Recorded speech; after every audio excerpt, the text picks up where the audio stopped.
Honest. Welcome, Mahesh. I think we've known each other for a fairly long time, but we haven't really spoken business before this.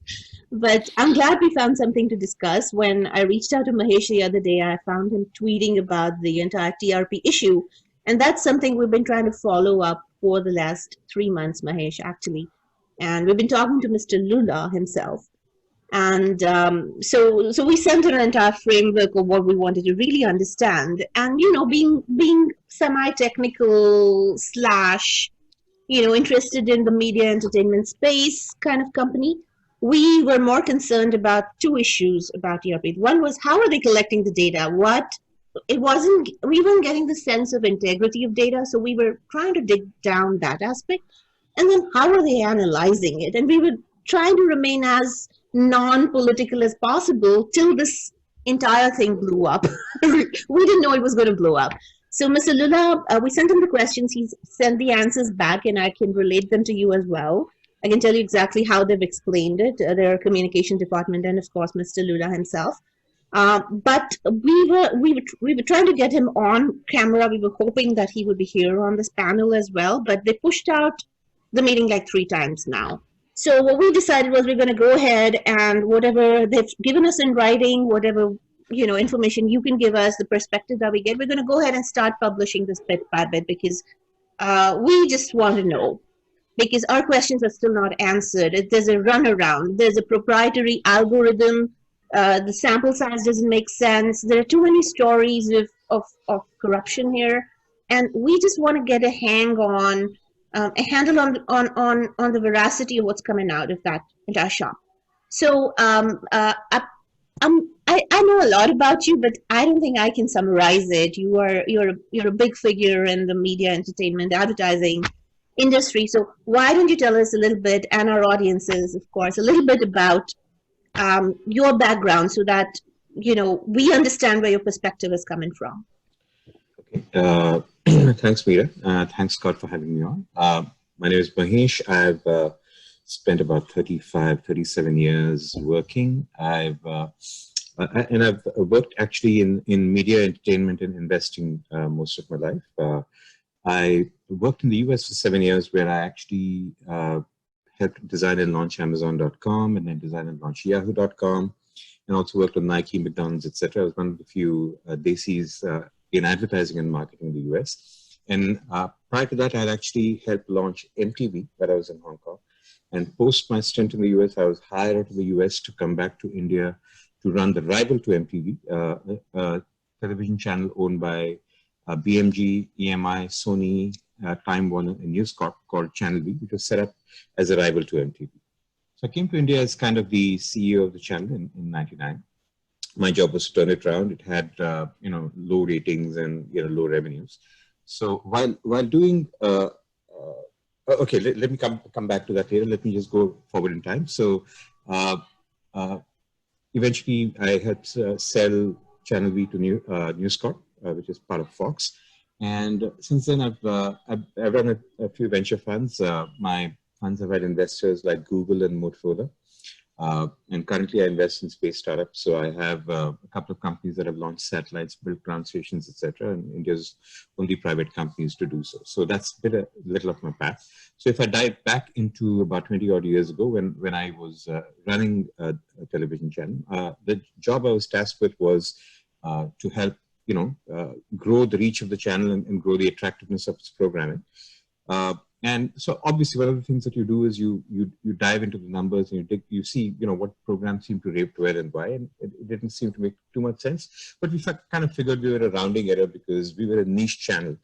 But when you dug a little deeper, back then you've kind of figured, to a complete shock, India had 1.2 billion people, or then.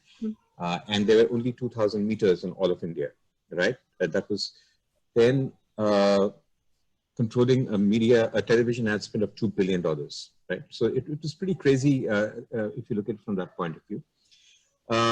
And what was even more crazy, and we can talk about this, was everybody in my distribution team knew the location of each of these meters.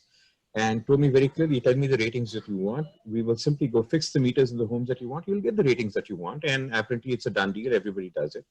Uh, and, and, it was not just me. At which point, ironically, Sunil, who actually now runs Barc, and Sunil Lulla, he used to run Channel V, our rival across the road, so to speak. And I remember one day seeing MTV, putting out a rating of 10, which is 10% of India watching MTV in suburban Bombay, which was mind blowing. It didn't really compute. And of course, the distribution guy told me that all they did was, they rented out 2 meters, they switched it to the channel, and they rated. All right. So, the mechanism is very simple, and it's no different today, where India has 40,000 meters than 20 years ago when it had 2,000 meters. The mechanism is simple. Everybody knows where the meters are. All right, that's the first one. It's supposed to be a secret. Second, the meters are very easy to fix, but what you do is one of two things. So either there's a household with a meter, or a household with a meter and a second television set, which is unmetered, where the family is told to watch the unmetered set, while the distribution fixer sits in front of the metered set and flips through channels at the time that you want him to flip through, because there's somebody who's given him a schedule of what channels need to rate by when. All right. And the way it works is pretty simple. So all of English television, language television in India, for example, English is spoken by 200 million people in India out of 1.4 billion. There are only 700 meters in all of India for English language television, right? Which basically means that in a city like Mumbai, there would be about 70 of those, all right? And it means that if I wanted a rating of 15%, I had to fix 1 meter. That's it, 1 meter. And the cost of fixing 1 meter back then was about $1,000 a month. Now actually it's gotten lesser, all right? And the way you fix the meter is essentially you bribe the household to, flip your channel at a point in time, or the household is even more advanced. It gives over the TV to you and watches another TV altogether. It says you do what you want and you pay me a retainer of X per month. This is well known. Everybody in the television industry knows it. It's been written by me, about by me. In fact, there was a case where NDTV sued Nielsen in 2012 in the US. In the US for $1.5 billion. The case was settled out of court. Nielsen accepted that this was happening. And people who ran Z and other channels, everybody knows it. So there's really no point in denying that this happened. It happened. Everybody knows it. And in those days, the meters were run by a company called TAM, which was part of Nielsen, which was then owned by WPP. Now, so here's what happened. So WPP owned the then largest media buyers in India, Group M and Mindshare. And we were pretty much told what WPP would do with the large channels is go and tell them the truth. You want to rate, you better give me a rebate. Now, in those days, if you remember, Martin Suttle had bought in WPP, the 15% commission had crashed down to 1%. The media channels needed money. So they were taking rebates. So the typical rebate used to be 5, 10, 15%. These are undeclared illegal rebates. So the client does not know that his money is going into the agency's pocket. He thinks he's paying the TV channel. All right. So what WPP's agencies apparently would do then would be to go to the channel and say, hey, you know what? If you want to rate well, by the way, I own the rating company. I can rate you well, but you better think about increasing my rebate. So essentially, it was kind of payola. All right. If this was in the US, everybody in WPP would have been behind bars by now. But this is India. It's a bit of a, we have a slight bit of jungle justice out here. It doesn't happen. So anyway, so this was kind of the WPP mafia back then. What happened then was that, of course, that this pissed off the other agencies. WPP is not the only large agency holding house, and it pissed off the TV channel, saying we can't be held down by the Don Sorrell all the time. So essentially, what they did was they said, okay, you know what? If there's a mafiosi over there, we will gang together and kind of take over. We will become a cartel. So essentially, the non-WPP agencies came together with the television channels and then said, we're going to set up our own rating thing, and screw you, TAM, and screw you, WPP. So they set up this thing called Barc. And they essentially said, we're simply going to listen to our own meters, and not yours. Seeing the writing on the wall in 2014 or 2015, Sorrell flipped, folded, and then sold his entire TAM into Barc for 49%. So take my 12,000 meters and just go with it. So I want to be in the game. I want to be part of the game, and you can't lock me out of this fixing game. So essentially, that's what we have today. You have Barc, which is a company which is owned by the television broadcasters and by the agencies, which should be a big conflict no right away for you to see. It includes the 12,000 meters that were earlier compromised and another 30,000 meters that are still compromised today.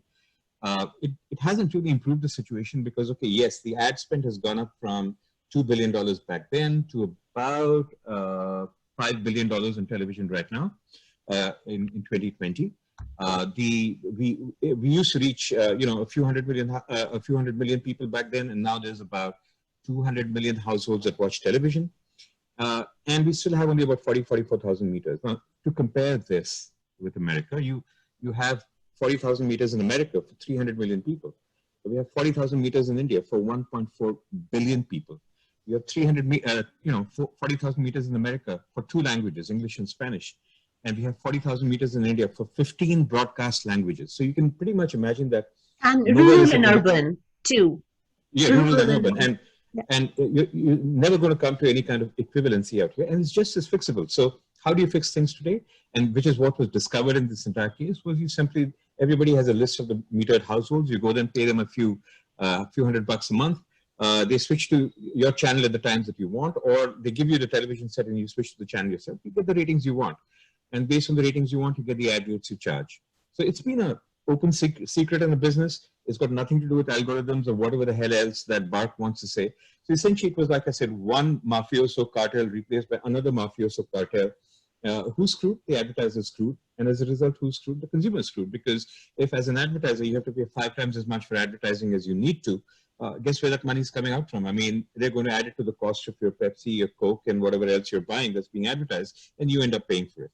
I'm sorry, that was a big rant from my side, but I hope that puts things in perspective. That gives us the upfront picture of what is to come, right? Because we're going to go deeper into some parts of it. So we asked Barc, how do you define the target group? And I was just looking at the numbers that Barc defined, 44,000. That means if we were to really look at this, look at how they divided the barcometers, that's what they call them. The barcometers across India, like Mumbai, Maharashtra has 400 of those. That's right. And then rural and urban are separate. So rural, semi-urban, and then language-wise, but also genre. For example, there are separate meters that literally measure English language news, the Hindi and other vernacular languages separately. So the change of preferences of 1 meter can be pretty significant. Hugely. How do they define which household gets the meter and which doesn't? Because when they ask them, they've given us some metric around a 2-stage process. We recruit them. The first stage is the BI establishment survey, and there's large-scale face-to-face survey of a sample of approximately 300,000 people, households. And then from those 300,000 households, we sample them, we interview them, and then they go on to second stage, where they do the recruitment. And in recruitment, they approach the candidate households to join the panel, and they're selected across key variables which best define television viewing. Best defined television viewing. Even I haven't been able to. I mean, I don't know who defines best defined television viewing here. Ensuring that the panel remains a microcosm of the Indian population. All right. So what that means is 2 things, and you need to actually separate the so-called theory from the actual practice. What you're looking for is heavy television consumption households, and that's not true for all of India. Just to give you an idea, right now there are about 600 million Indians who watch OTT on their phones. All right. Yeah. I sent you that report yesterday too. We did that, we have the data. So I mean, you look at Chrome DM, etc. Yeah. So if you're a heavy OTT consumer on the phone and you have a television set at home but don't really watch it too much, you're not going to be selected for the panel because guess what? Because you're not a heavy television consumer, you're not going to rate highly. So it's obviously not in the TV channel's interest that if you ever say that I don't watch television so much. But Barc doesn't measure OTT at all. They only do it. It does not at all. There are other people like Chrome DM and others who do that. But even more interestingly, for all its so-called 300,000 survey size blah blah nonsense that Barc talks about, the fact of the matter is Barc's own employees and contractors have meters in their homes. All right. A friend of mine who runs a media agency in India doing about $80 million worth of media has a meter in her home. All right. So, you can imagine the entire fact. I mean, if Barc's employees have meters in their home, they've placed meters in the homes of their parents. And the reason for that is obviously because they want to fix it. All right. The employees and contractors, and these are not necessarily employees, they're contractors. They're 1 or 2 levels separate from Barc. So Barc is in this ivory tower saying, hey, you know what, I have my blinkers on, or I have my blinkers here. This is what I see. The truth is what's happening down there is a mess. And Barc knows what is happening, but essentially saying, don't tell me, I don't want to know what's happening, right? So they may have all of these norms, but every single one of these norms is entirely and willfully disobeyed in the recruitment of their own panel and in the management of their panel. So Barc, for example, outsources the meter placement to somebody else, outsources the meter measurement to somebody else. Now, those somebody else's are in on the game. They understand the value out there. Remember, you have just 40,000 meters controlling $5 billion of ad spend, all right? So you know that each meter controls $125,000 of ad spend. That's a significant amount of money, right? $10,000 a month per home of ad spend. So they'd have no problem fixing if each meter determines, $10,000 plus a month, and it costs $500 to fix it. So you get a 20-to-1 return by fixing a meter. All right. Now that's a simple math of it. So for everything they say about their theory of how they chose a household, the fact is, in practice, their households, in violation of their own policy, that are metered have their own employees, their own contractors, people from the media and advertising business who are directly and actively involved in buying media. They have meters in their houses. How much more compromise can you get? This is like saying, you know what, I'm going to have voting booths in the US, and they're going to be inside the houses of the candidates for the Democratic and Republican Party, and who can actually access them at will. It's as ridiculous as that.